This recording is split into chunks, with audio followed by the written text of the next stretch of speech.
Olá, seja muito bem-vindo a mais um vídeo aqui do canal. Muito bem-vindo, espero que você esteja bem nesse dia, nessa tarde, nessa noite, escutando esse vídeo. E nesse vídeo nós vamos falar sobre um tema bem polêmico, nós vamos falar sobre o divórcio. E já quero deixar para você que na Bíblia tem uma instrução muito detalhada em 1 Coríntios capítulo 7 sobre o casamento.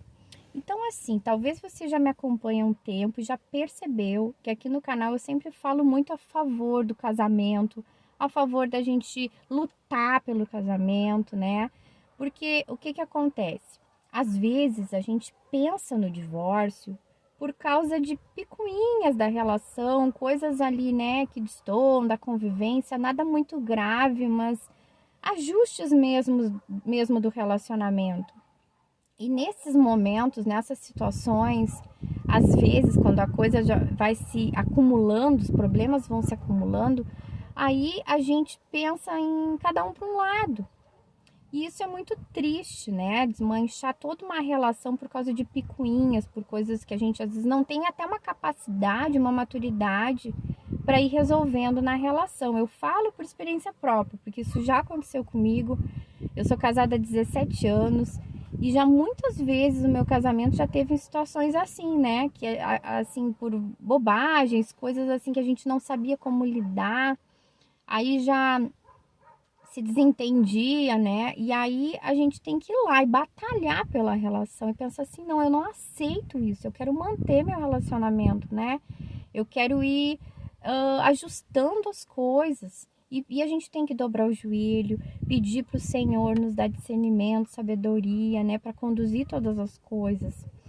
Mas aqui eu quero falar sobre outra situação. E quando a nossa relação, nosso relacionamento, o nosso parceiro, a nossa parceira é uma pessoa tóxica, altamente tóxica e muito mais que isso, né? Uma pessoa abusiva, a relação não vai para frente e por mais que a gente se esforce, por mais que a gente faça a nossa parte e às vezes a gente faz a nossa parte a do outro, mas a coisa não anda. E aí, o que acontece? Daqui a pouco a gente se separa, né? Como que fica o nosso coração sendo cristão dentro desse contexto? Daqui a pouco a coisa vai de um jeito que não dá, pronto, cada um para um lado, né? O relacionamento abusivo, daqui a pouco até uma agressão física. O que se faz? O que se faz assim dentro de nós, os nossos sentimentos, numa situação assim como cristão, como pessoas que amam a Deus, que desejam fazer a vontade dele, como é que fica a nossa mente nesse contexto? Olha só, eu encontrei aqui nesse capítulo 7 do 1 Coríntios, capítulo 7, o versículo 15, tem um trecho que fala assim, ó: todavia, se o descrente separar-se, que se separe. Em tais casos, o irmão ou a irmã não fica debaixo de servidão. Deus nos chamou para vivermos em paz. Então, muitas vezes a gente escuta assim, ó, o que dá legalidade espiritual para Deus, né?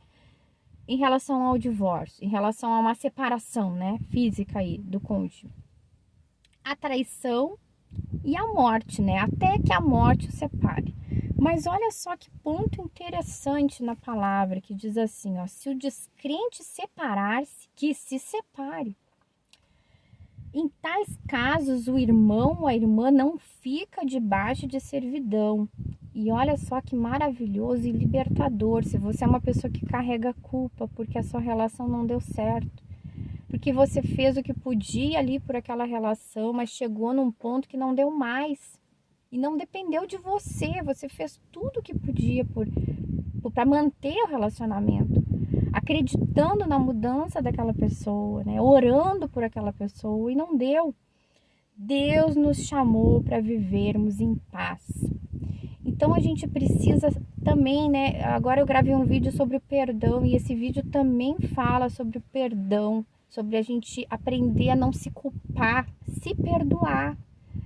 Porque quem sabe você é uma pessoa que está vivendo debaixo de de um jugo, de uma culpa, né? De uma escravidão aí mental de culpa, que você mesmo está colocando essa culpa sobre você, sobre a sua vida, por algo que Deus já lhe perdoou, ou não é nem essa palavra, Deus já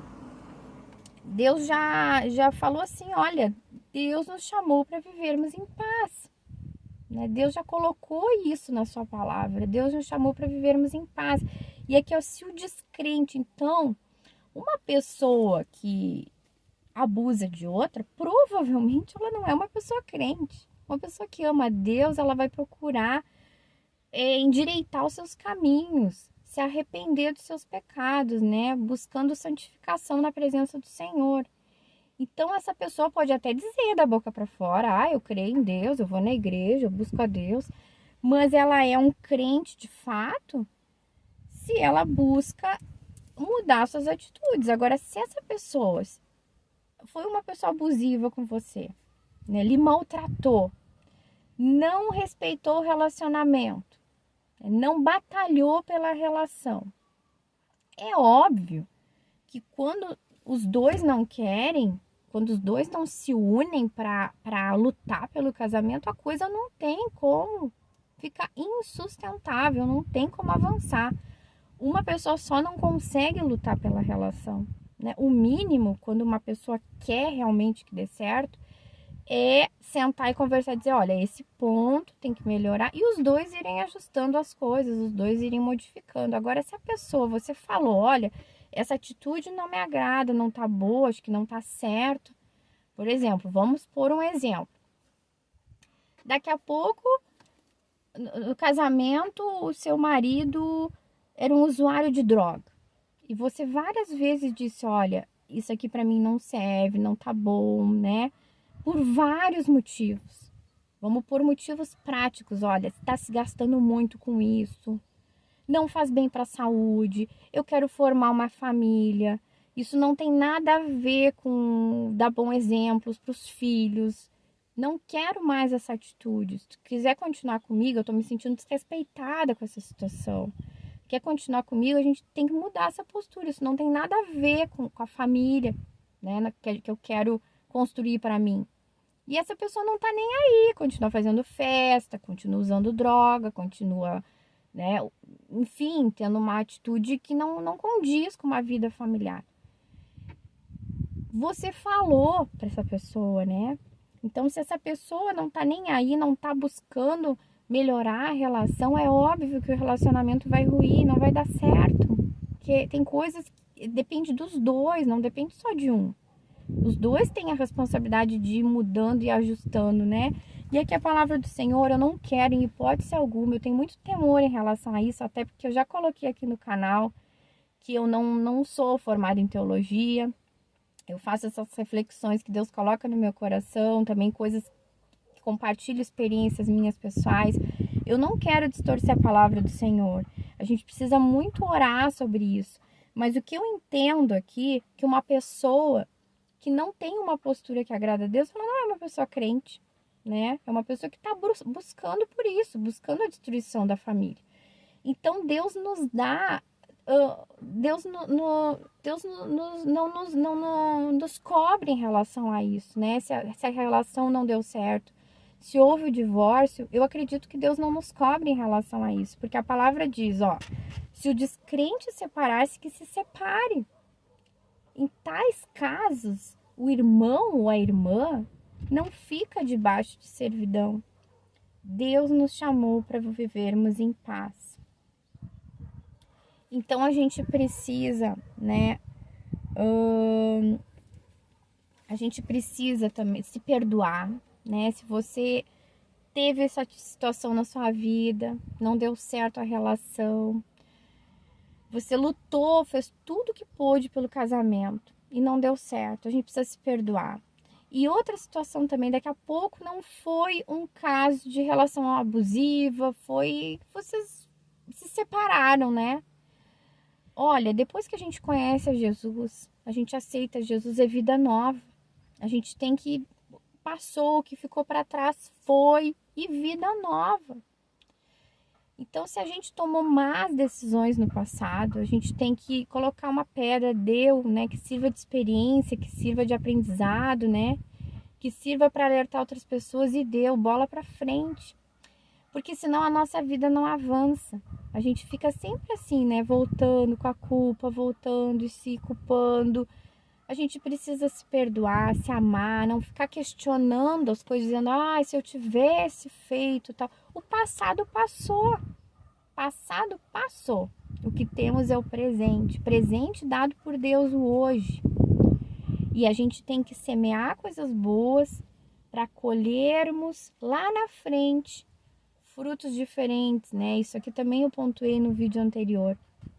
Frutos diferentes do que a gente colheu no, né, do que a gente tem que estar colhendo ou colheu no passado. Então é esse recado que eu quero deixar, essa reflexão que eu quero deixar. Se você esteve numa relação abusiva, se você passou por um relacionamento aí que não deu certo, você fez tudo que pôde por essa relação e não deu. Ou quem sabe você tolerou muito uma traição, né? Foi tolerando traição do seu marido, tolerando da sua esposa, mas chegou um ponto que não deu. Mexeu tanto com a sua autoestima, com o seu valor próprio, simplesmente não deu mais, né? Só você e Deus sabe o que você carrega de emoção dentro de você, o que você carrega de dor, né? De histórico, de sofrimento. Mas se liberte disso. Se liberte disso para poder avançar, para que Deus reconstrua, né, uma nova história na sua vida. Nunca é tarde. Nunca é tarde para a gente viver uma nova história em todas as áreas da nossa vida, né? Às vezes a gente coloca assim limites, né? A gente limita as coisas. A gente pensa, com tal idade só que eu posso estudar e fazer uma faculdade. É só com tal idade que eu posso me apaixonar. Não posso mais. Não. Adulto não se apaixona, velho não se apaixona. Até tal idade que eu posso aprender um esporte, até tal idade que eu posso... Enfim, a gente se limita tanto. Mas enquanto a vida, há esperança. É uma frase clichê. Me perdoe se você é uma pessoa que não gosta de frase clichê, mas é verdade. Enquanto a vida, há esperança. A gente não pode limitar a nossa vida, né? E Deus pode escrever uma nova história, só que a gente precisa se libertar das bagagens, né? Das coisas que a gente vem carregando, das culpas. Senão a gente fica assim, voltando para o passado, vivendo o presente. E aí pensando, o futuro, se tivesse, uma coisa lá tão distante, né? E a gente vive do passado, se culpa, vive do passado. Então fica sempre essas oscilações, né? E isso pode, inclusive, nos levar a uma depressão. Se a gente viver do passado, ficar se lamentando, se culpando. Então, é muito importante a gente cuidar da nossa mente, tá bem? Eu espero que esse vídeo tenha te edificado, espero que tenha ajudado aí na sua vida, se você precisou dessa palavra, né? Quem sabe você teve esse contexto aí de vida. Se você conhece alguém que precisa dessa palavra, passa para outra pessoa, passa para os seus amigos. E também te convido a se inscrever aqui no canal, curtir esse vídeo. Abraço e até o próximo.